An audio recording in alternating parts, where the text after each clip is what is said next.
And obviously, trade talks proceed when both sides are sensitive to each other's concerns and requirements. And I can only share with you that all our trade talks are going on, progressing well in the spirit of India first and to ensure our pathway to Viksit Bharat 2047 in the Amrit Kal. What's your target with Italy bilateral? We'll have meetings with the business community and with the ministers today, and we'll work out what could be a potential way forward to expand this, given the constraints of the various non-tariff barriers also that businesses face in European Union.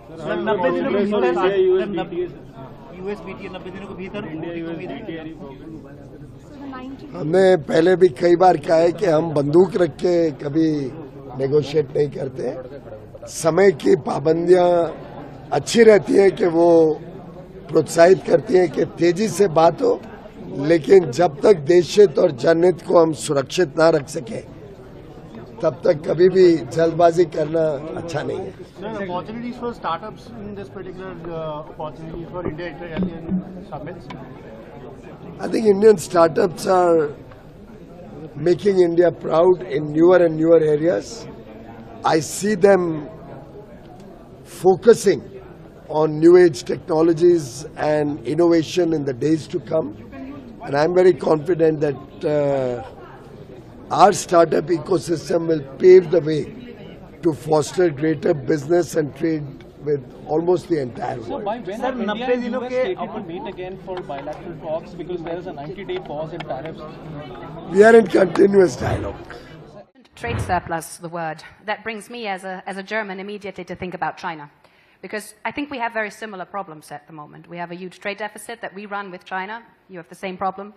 We have a problem of massive overcapacities that are potentially flooding our markets, yours and ours. Yours is slightly better protected than ours at the moment, I would say, but it's going to come. There's a big wave there. And we have the question of FDIs, Chinese FDI in the country, and possibly a slightly split opinion about that in our respective business communities. Some think, oh, this is a huge opportunity, we want to capitalize on that, and some think, this is very dangerous and is going to lead to deindustrialization and is going to lead to our companies running out of business. What is your take on the current situation, the normalization process that we're seeing? Is India going soft on China, or is India going tougher on China? Where is this heading? India will protect its interests. For us, it is India first. Whatever is in our interest, we will recalibrate our policy accordingly. As of now, there's hardly any foreign direct investment from China in India. And it will stay that way? It was the same 25 years, in the last 25 years. Even when it was open, not too much Chinese investment has come to India, nor are we encouraging any significant investment coming in from China at all. At the moment, that is the policy. Our effort is to integrate our economies with the developed world who believe in fair play, who believe in honest business practices, and where we get an equal opportunity to do business and invest. Everything will be based on reciprocity. Everything will be based on mutual trust and mutual benefit. And therefore, I think, I personally don't see any great disturbance, save and except for a short period of time.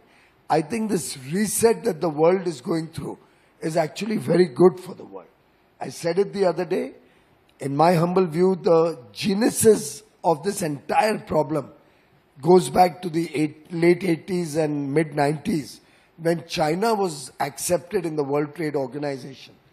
And MFN benefits were given to China by all countries of the world collectively, with the desire and hope that we could trust them to behave better. Sadly, that never happened, and over the years, country after country and industrial sector after sector has realized how their practices have hurt businesses and economies, and I think the best endorsement of what India did in 2019 when we decided not to join the RCEP and stay out of this regional grouping because we felt that the guiding principles on which free trade should work were not being respected, is today being vindicated by the current situation in the world. Do you feel like there is going to be more pressure? Because we've seen this before, that there are problems, then the Chinese won't let the sort of engineers come out that are needed, the specialized workers that are needed, that there are then export restrictions vis-a-vis India. Do you think that there is an expectation that China will want to share some of the pain that the 145 plus X tariffs will exert on their economy? Well, I cannot comment on what they would like to do, but I can only say that India today has a huge talent pool. We produce the highest number of STEM graduates every year. 43% of them are women. And very often, necessity encourages innovation. Necessity drives people to outperform themselves. And therefore, should there be a situation where any such undue pressure is brought on the Indian ecosystem, our Indian people are very competent to come out of it and innovate, do R&D, and create solutions for our own needs, which will, I think, probably be better than what China can offer us. So this is the kind of